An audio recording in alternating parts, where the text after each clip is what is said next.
Teaching Supplies Allowance Active 2022.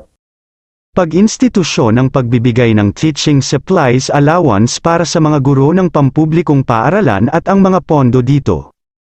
Ang 1987 Konstitusyon ay nagtatadhana, sa Artikulo 14, Section 1, ang Estado ay dapat protektahan at itaguyod ang karapatan ng lahat ng mamamayan sa dekalidad na edukasyon sa lahat ng antas, at dapat gumawa ng naangkop na mga hakbang upang gawing naa-access ng lahat ang naturang edukasyon. Para sa karamihan, ang kagyat na kaisipang larawan na ibinubungan nito ay ang mga bata sa paaralan. At gayunpaman, mahalaga rin para sa atin na isipin ang ating mga guro kung ano ang karapatan nila, at kung ano ang nararapat sa kanila.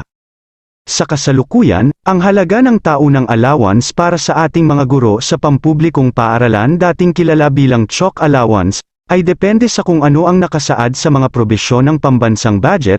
Gayunpaman, ang kakulangan ng institusyonalisasyon ay tiyak ang problema dito, dahil kung ang mga probisyon ay hindi naaayon sa bawat taon ng paiskal, kung gayon ang mga halagang inilaan para sa ating mga guro ay dapat ding hindi magkatugma.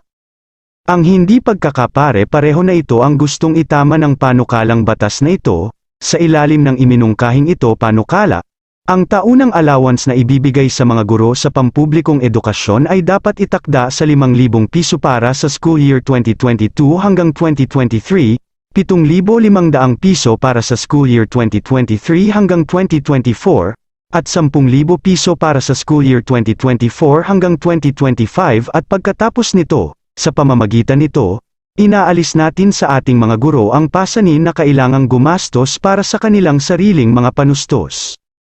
Sa paggawa nito, maaari silang magpatuloy na tumuon sa pagbibigay ng dekalidad na edukasyon sa ating lahat mga mag-aaral.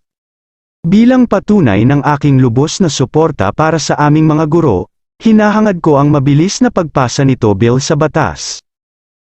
Nilagdaan, Ronald Bato de la Rosa.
Yan po ang latest update para sa mga kapwa ko guro, at kung bago ka lang po sa aking channel, pakipindot na lang po yung subscribe button and notification icon for the latest updates. Maraming salamat, mga kamat-hales.